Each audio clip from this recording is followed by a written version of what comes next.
You're living here for a measly sum. My husband's words made my mouth twitch in annoyance. That's right. You don't do any housework, sleep for 5 hours, and you're just squatting in Denise's house.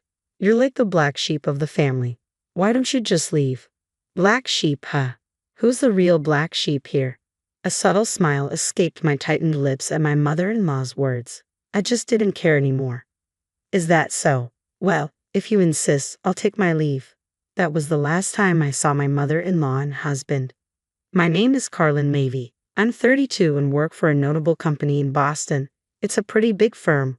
Work there earnestly for a decade, and you'll find yourself in a respectable position with a decent income. 2 years ago, I married Dennis, who works for a similar-sized company. We lived in a newly built house. To everyone around us, it must have seemed like smooth sailing. I met Dennis, who's a year older than me, through a friend's introduction. My first impression was that he seemed sincere. He often talked about his mother, and I liked that he valued family. We didn't have a fiery romantic start, but we kind of started dating and then kind of got married. Even after marriage, we had no children because we both needed to continue working. We lived in a house too big for just the two of us, enjoying a comfortable newlywed life. Because we were both working, we often missed each other, but we made sure to value the time we spent together, and we had no financial problems. I thought we were doing well, until now. Unlike me, who had lived alone since starting college, Dennis lived with his parents until just before our marriage. Born and raised in Boston, both his college and current workplace were not far from his family home. I only knew his late father through photos. Dennis was still in high school when his father passed away. He probably didn't want to leave his mother alone. I met my mother-in-law for the first time at a dinner arranged for both families to meet. Dennis had told me his mother was about the same age as my own, but she looked much younger, a truly beautiful woman. Nice to meet you, Carlin. My son speaks so highly of you. Please take good care of him. My mother-in-law smiled warmly as she spoke. I couldn't sense any of the hardship she must have endured after losing her husband. Nice to meet you too, mother-in-law. I'm looking forward to becoming family, I replied, feeling relieved. I thought that this person and I might actually build a good family relationship together. Our home seemed to promise a fulfilling future, always filled with laughter and warmth. Both my parents and my mother-in-law were fully supportive of our marriage, and the preparations moved along surprisingly smoothly.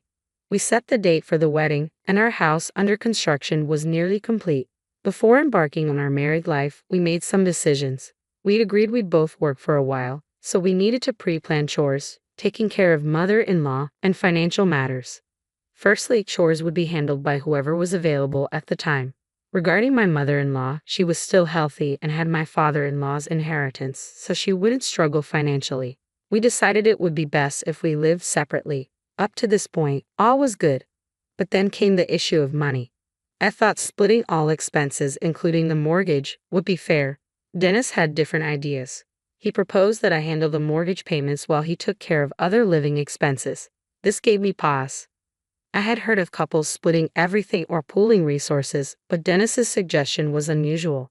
The monthly mortgage alone was $2,700. I had thought from the beginning that this was too heavy a burden.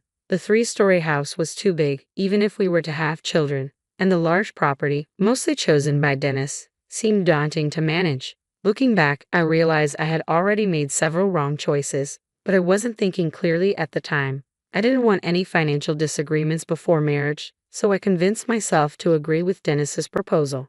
In addition to the mortgage, there were other costs like groceries, utility bills, and taxes.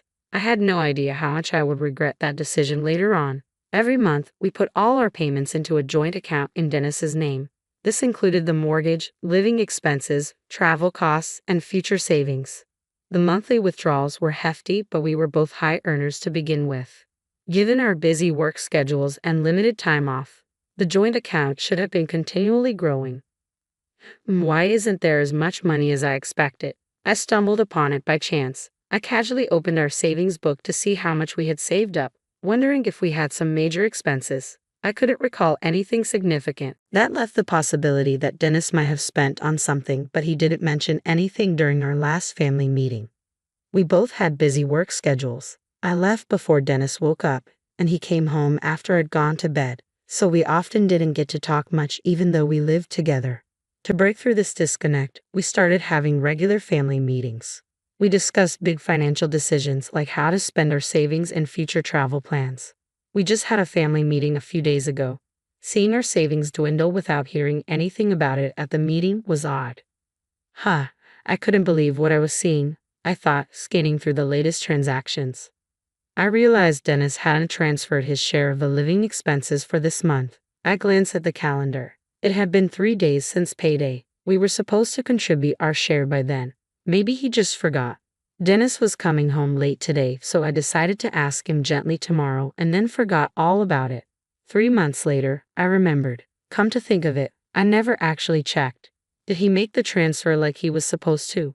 With that thought, I opened the drawer in our living room TV stand and pulled out the bank book for our joint account, which was under Dennis's name. I flipped through the pages and my eyes widened. What's going on here?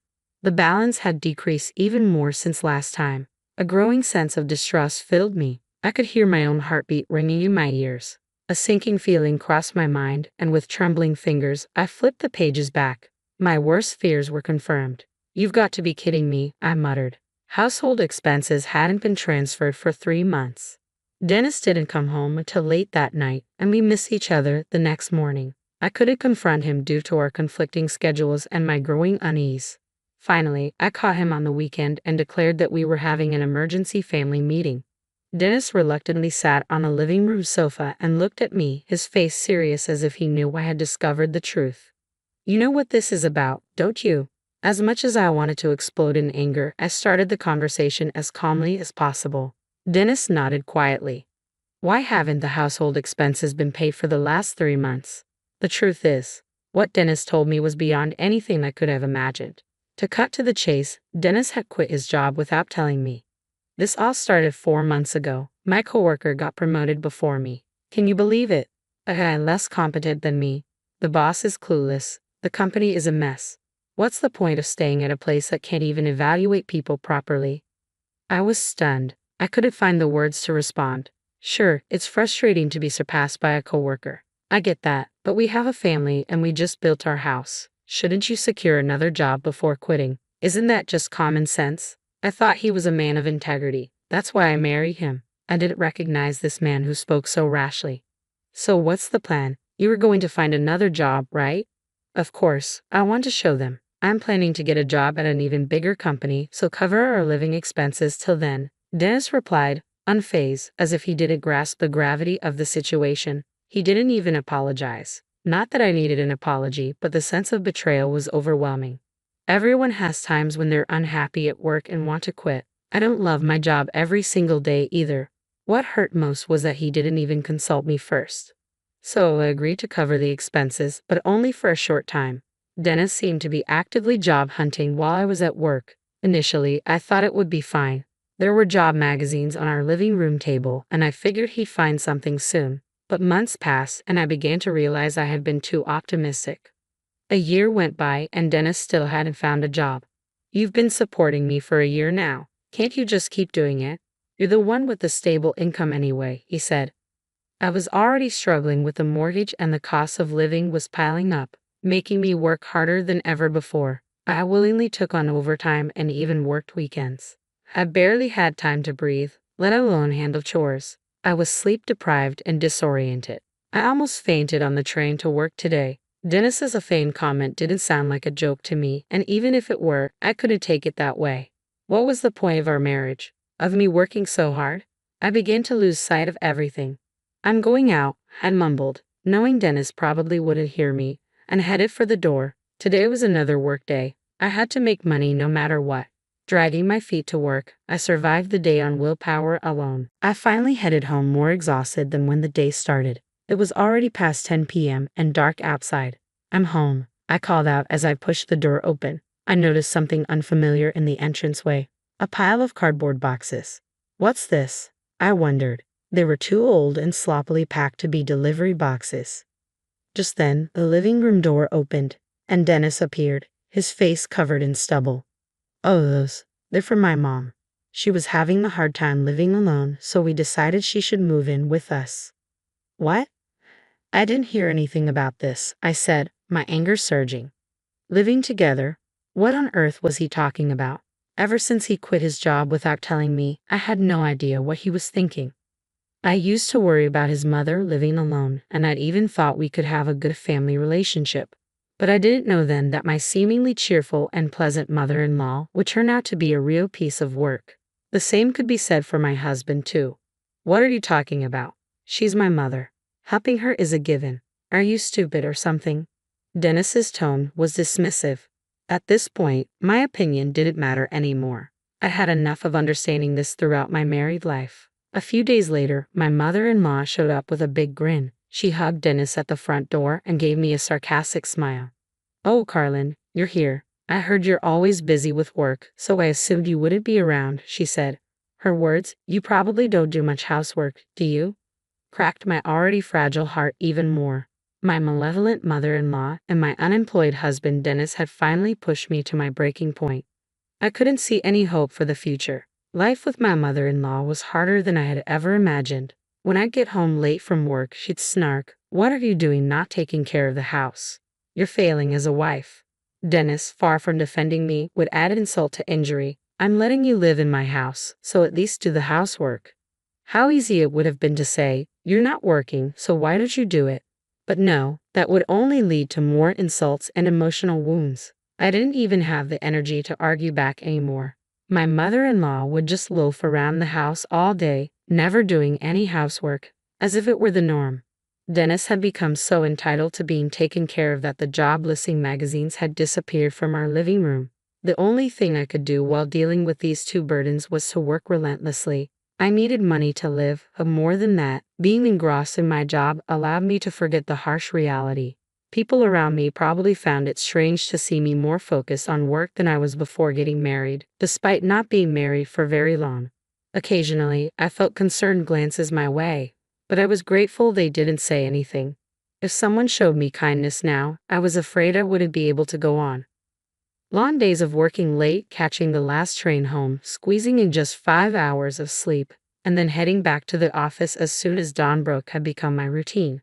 At this point, weekdays and weekends didn't even matter. But I did plan on taking a half day off sometime this weekend. The fact that I had to use that precious half day for a family meeting to tell those two that we couldn't continue living like this, especially when my savings kept dwindling, almost broke me. I knew my mother-in-law was constantly ordering food delivery, but recently even Dennis had been joining in. They'd been indulging in steak and caviar during the day. What's worse, they'd even been taking trips together. For now, they were just day trips, but it could escalate to international travel. I used to put extra money into our joint account, but after realizing how much they were spending, I now only transferred just enough to cover the monthly withdrawals. In other words, if they kept up the spending, payments would start falling behind, leading to a worst-case scenario. So here we are, the three of us gathered in the living room over the weekend. The two of them, now shadows of their former friendly and genuine selves, are glaring at the papers I've spread out on the coffee table. "What's the meaning of this, Carlin? What are you trying to say with all this paperwork?" My mother-in-law squints up at me. "It's a breakdown of our income and expenses. We can't continue living like this. I told you I'll pay it back when I get a job. Just hold on a bit. And the mortgage is just a measly $2,700. I'm letting you live in my house, so don't make a fuss over such a measly sum." "My house? You're letting me live here?" Measly sum. Words I can't ignore make my lips twitch. That's right, you're the black sheep here, sleeping 5 hours a day, not doing any housework, and living in Dennis's house. Why don't you just leave? Black sheep? Who's the real black sheep here? A laugh escapes my tightened lips at my mother-in-law's words. Everything suddenly becomes inconsequential, or maybe, just maybe, I finally realized that there was never any need to try so hard. All right, no more bending over backward, not for these people. I felt like a weight had lifted from my body and soul. Is that so? Well then, I'll take you up on that and leave. My voice echoed in the once quiet living room. I must be smiling more than I ever have before. Ha! What? Both of them looked stunned, their eyes glued to the coffee table. What I smoothly pulled off and placed on top of the papers was a bundle of divorce papers. Of course, they were already filled out and stamped by me. "Here, you sign it too. It'll make your mom feel more secure, won't it?" Mumbling, Dennis picked up the pen from the table. He hesitated for a moment but was encouraged by his gleeful mother to sign. I'll be moving out within this month.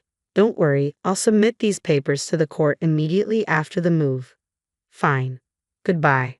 Black sheep, whatever they called me, my heart was unshaken. 2 weeks later, the day had finally come. The weather was perfect, with a pleasant breeze blowing. It was the perfect day to start a new life.